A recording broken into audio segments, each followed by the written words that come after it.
You're an atheist? I am definitely an atheist, yes. Now, why are you an atheist? Why am I an atheist? Because there is no God.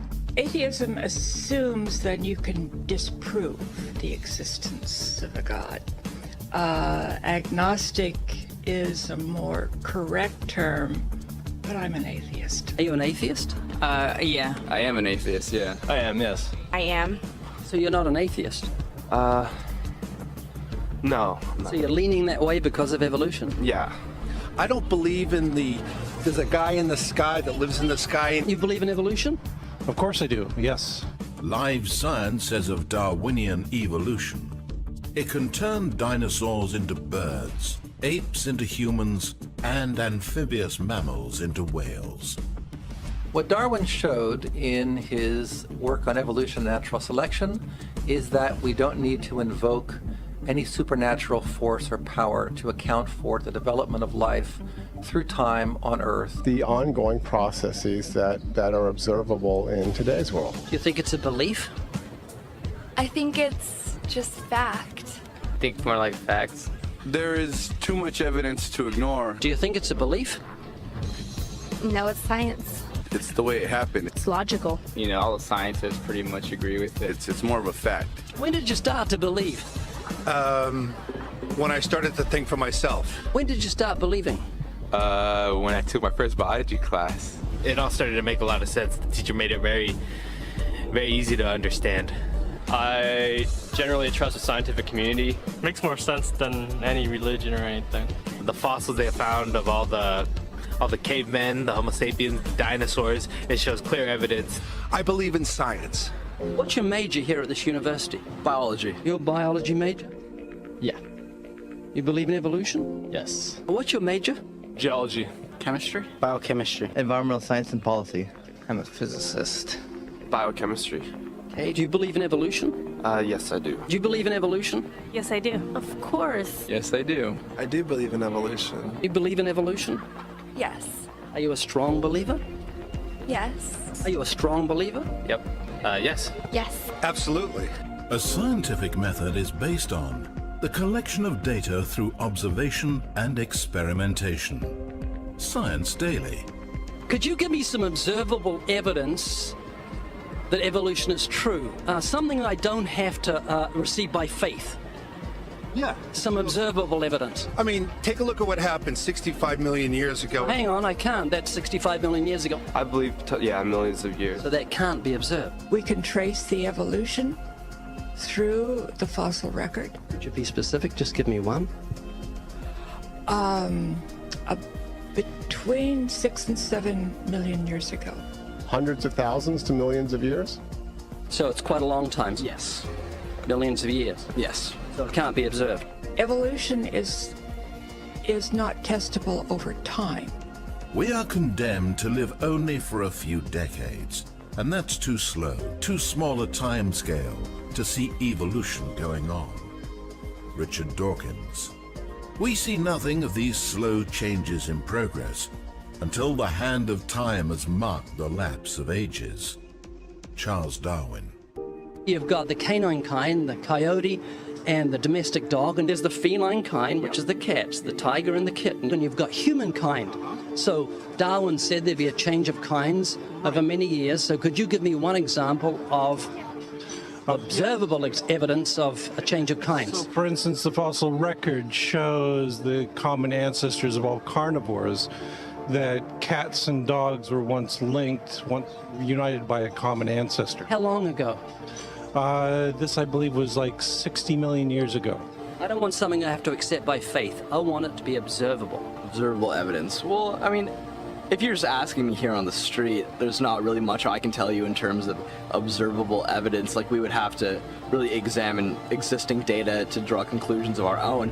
I would have to have faith then. We would have to have some amount of faith. Can you think of any observable evidence for Darwinian evolution where he said there'd be a change of kinds? Monkey to man, is that what you're talking about? Yeah, a change of kinds. I don't really believe there's any proof for that yet. Well, monkeys are the only ones with the 5th digit, like we have. Well, koalas have a 5th digit. Did you know that? I didn't know that. Think we're evolved from koalas? No. When I went to like Washington, D.C., I saw they had a whole exhibit just on In the Smithsonian? Yeah, in the Oh Smithsonian. wait, so that is just like some stuffed dummies, like standing around a fire. I know that everyone talks about the missing link for humans and whatnot. I believe that there are connections that are out there that we haven't found yet. I'm gonna trust what those experts did. Those experts came up with. I have a strong trust in evolutionary ideas based on the evidence presented. Can you think of any observable evidence for Darwinian evolution, a change of kinds? I haven't seen it myself, but I believe what the textbooks tell me about it, so... You've got faith in the expert? I have faith in the experts, yeah. I guess similar to how religious people have faith that God actually exists, I have faith in the experts knowing what they're talking about. The scientific method must be observable and repeatable. So could you give me one piece of observable evidence for Darwinian evolution? Okay, I would point to, as one great example is look at the genetics of the stickleback. What's that? So stickleback fish are a very interesting collection of species that were recently isolated after the end of the Ice Age. What did they become? They're various species of sticklebacks. They stayed as fish? Well, of course. Can you think of any observable evidence where there was a change of kinds? Fish. Human beings are still fish. Human beings are fish? Why, yes, of course they are. How long did that take? A couple billions of years, millions. A couple of millions? How is that observable? It's not. We came out of the ground as a mammal, and one mammal created... Come out of the ground? Didn't we come out of the sea? Huh? Well, initially in the beginning, we came out of the ground and the sea. After the great destruction of the... So do we have lungs or gills when we came out of the sea? You want to know something? Those that were in the sea, I guess, had gills, and those that were on land had lungs. But if we came out of the sea, we had gills in the sea. You want to know something? Who knows that we came out of the sea or we evolved from mammals? So you don't know? Huh? Of course I don't know. I'm accepting that they did their science correctly. Could you give me an example of Darwinian evolution, not adaptation or speciation, but a change of kinds? These are changes of kinds. They're still fish. They're distinctly different fish. We have thousands of examples. Can you give me one? I can give you thousands. Just one. For instance, I would say look at Lenski's experiments with bacteria then. So what did the bacteria become? The bacteria are still bacteria, of course. That's not Darwinian evolution. That's not a change of kinds, is it? It is a change. It is a change in the genetic makeup of the bacteria, which is still bacteria. So what did the bacteria become? A new kind of bacteria. So it's still bacteria. There's no change of kinds. To summarize, the observable evidence that you give me for Darwinian evolution is bacteria becoming bacteria. No, it is bacteria acquiring new metabolic capabilities.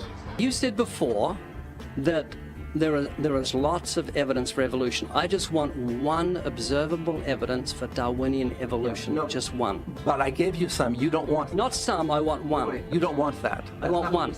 Yes, I do. I'm pleading with you. You asked me to tell you... You asked me to tell you when I've watched one species evolve into another. Isn't that right? No, one kind into another. There's 14 different definitions of species. So I want a change of kind. When you're talking about kinds or change in families, you're actually talking about macroevolution. You're talking about changes on the level that separate, say, cats from dogs. So could you give me any examples of Darwinian evolution? Well, when you say examples of that, then you have to sort of look at over a longer time frame. It has nothing to do with faith. Faith is something that I have to, unseen, I have to believe in. That's it, unseen. Look, do you believe evolution? Of course I do. Are you a believer in evolution? Yes, I am. When did you start to believe evolution? I started to believe evolution when I started to think out for myself. Is evolution a belief?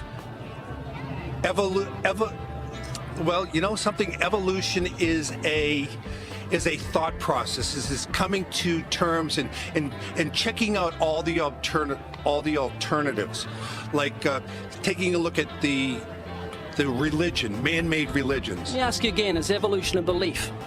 No, evolution is, well, yeah. In a word, yeah, I could say it could be a belief. When you say change of kinds, you mean the evolution of one species from another or to another. Yes, we have that in action actually in the Galapagos.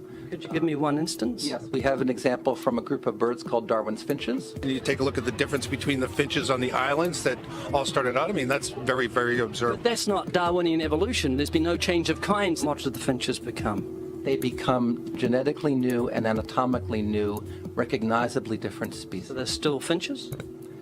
Well, of course they're still finches, yes. They're not a change of, there's no change of kind. Little birds that he had observed that... What did they become? Their beaks, their beak shapes. They're still birds. Yes. 3 finches that turn into different types of birds. They're still finches. Well, for example, Darwin and his study on evolution of the birds on the island that he went on to there. Their beaks changed? Their beaks. They're still birds. There's no change of kinds. That's within the kind. It's evolution on the beaks. So that's called adaptation. It's not Darwinian evolution. There's no change of kinds. There's no different animal involved. I want something that shows me Darwin's belief in a change of kinds is scientific. Darwin spoke of a change of kind. Can you think of any observable evidence for Darwinian evolution where there's a change of kind? Change of kind. Change of kind. I'm gonna have to think about that one a little longer. You give me anything that I can see, observe, and test, which is a scientific method for Darwinian evolution, a change of kinds. Test and observe.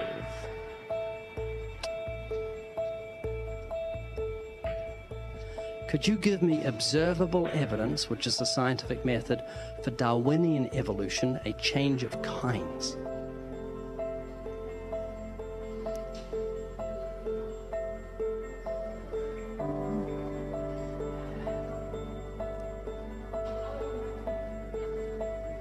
Okay, I gotta think about it. So you want the evidence of it? I would say...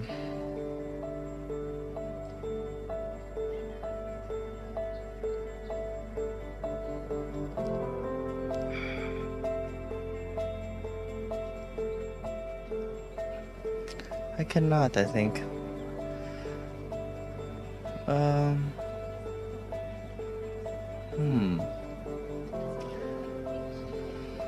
It's a hard question, actually.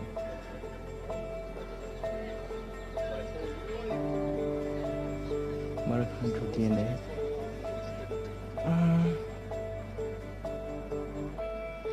So, can you repeat the question again? Could you give me any observable evidence, just one, for Darwinian evolution? Let me think about that for a sec.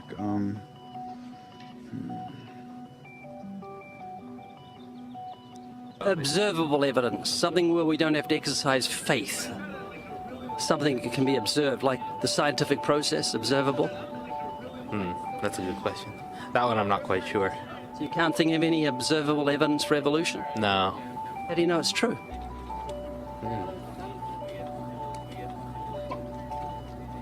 I'm not sure. So Darwinian evolution is not observable, it's not scientific. I guess so. So it's unscientific, you can't prove it. It's scientific, actually. You could prove it. It could be proven, just... Do it for me. That's hard. That's just too broad of a... It's unobservable, that's why you need millions of years. Yes, exactly. You're trusting the biology majors and the biology professors know what they're talking about, and they can't even give me evidence of a change of kinds. Well, then there isn't one. If they don't give it, then I wouldn't say there was. I just go on what I've seen and what I've learned from class. So you believe? Yeah. You know what that's called? What? Blind faith. Blind faith. Faith is the great cop-out, the great excuse to evade the need to think and evaluate evidence. Richard Dawkins. Do you believe in intelligent design? Of course not. Do you think everything is intelligently designed? No, I don't believe that things are intelligently designed. Okay, you seem like an intelligent person, so I'm going to ask you something. I'd like you to make me a rose, okay? How would you make a rose? I don't have the capabilities to do that. Hang on. No, it's not intelligently designed, so you should be able to whip me up a rose real quick. Do you believe a rose is intelligently designed? Definitely not. In order for me to know what to make, I have to know what a rose is. Well, it's got a seed, so you've got to start with nothing and you've got to create a seed from nothing. Oh. Can you do that? No, I can't. Could you make a rose from nothing? No. Can't make something from nothing. It's just basic, science. A rose from nothing? A rose. Just like, I can't, honestly. Why not? I have no supernatural abilities. All the geniuses in the world can't make a grain of sand from nothing. We don't know where to start. I can't. Why not? I don't have millions, billions of years. That would be physically impossible. I mean, I would have to. That's not possible. So how could you say everything's not intelligently designed? Where does that leave you on the scale of intelligence if you say everything's not intelligently designed and you can't even make a rose? Why do you think there's no one teaching intelligent design at UCLA? Because they're not allowed to. We can teach anything we want. There's a reason intelligent design isn't taught in our learning institutions. According to physicist Victor Stenger, the legal staff of Freedom from Religion Foundation, a church-state watchdog group, has had remarkable success in convincing many institutions, such as school boards and town councils, that they are breaking constitutional law when they sponsor sectarian activities. That includes intelligent design. When the authorities can't be convinced, Freedom from Religion Foundation sues, and it wins more often than not. There was nothing in the beginning, big explosion of nothing, it became something, and then it came into a rose. And giraffes and horses and cows. I'm not saying that's what happened. I'm just saying I don't know what happened. That's what scientists have theorized has happened, and you believe them to a point. So you've got faith. That is true, yeah. Could you give me a definition of vestigials? How's that back up evolution? Vestigial is like, I'm not a biologist, so I'm kind of fuzzy here, but it's like a remaining organ that is not used. Like, for instance, our appendix. Rabbits have huge appendix for digestion of grass. We still have a vestigial appendix organ. The appendix has no use? Which we can think of right now. Your coccyx bone, that was, many people regard that as the tail of the humans. The human tailbone is said to be vestigial. That is, it's an evolutionary leftover proving that we're related to primates. However, it's not a tailbone, it's the coccyx vertebrae. The tailbone derived its name because some people believe it's a leftover part from human evolution, though the notion that the tailbone serves no purpose is wrong. The coccyx is an extremely important source of attachment for tendons, ligaments, and muscles. Evolutionists also claim that the appendix is vestigial, but it's not. The appendix is actually part of the human immune system. According to Scientific American, for years, the appendix was credited with very little physiological function. We now know, however, that the appendix serves an important role in the fetus and in young adults.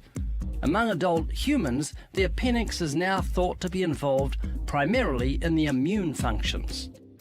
I would consider myself an atheist, yeah. Can you think of any famous atheists? I believe Neil deGrasse Tyson. Neil deGrasse Tyson said, "I can't agree to the claims by atheists that I'm one of that community." Can you name a few? Famous atheists. Apparently not. Oh, start with Isaac Newton. Isaac Newton said, "The most beautiful system of the sun, planets and comets could only proceed from the counsel and dominion of an intelligent and powerful being." Can you think of any famous atheists? Yeah. No. A famous atheist. Yeah, a famous atheist. Yeah, my dad. He's not famous. Skeptics' websites often include examples of famous atheists in an attempt to win converts. But more often than not, the famous personalities cited are not actually atheists. This is a popular atheist poster on which are Ernest Hemingway, Abraham Lincoln, Carl Sagan, Mark Twain, Thomas Jefferson, Benjamin Franklin, Albert Einstein, and Charles Darwin, along with the words, "Atheism, good enough for these idiots." Clearly, atheism is for intellectuals. But one moment, Abraham Lincoln wasn't an atheist. He said, "I know that the Lord is always on the side of the right, but it's my constant anxiety and prayer that I and this nation should be on the Lord's side." Neither was Carl Sagan. He clearly stated, "I am an agnostic." Mark Twain hated religion, but he certainly wasn't an atheist, saying, "None of us can be as great as God, but any of us can be as good." Benjamin Franklin said, "God governs in the affairs of men." You'll find Thomas Edison listed on Celebrity Atheists, on Positive Atheism, and other atheist websites, but he wasn't an atheist. He said, "There is a great directing head of people and things, a supreme being who looks after the destinies of the world."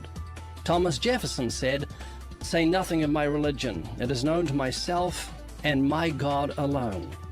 Albert Einstein rejected the Bible as the Word of God and said that the Creator was unknowable and that God, being personal, was childlike.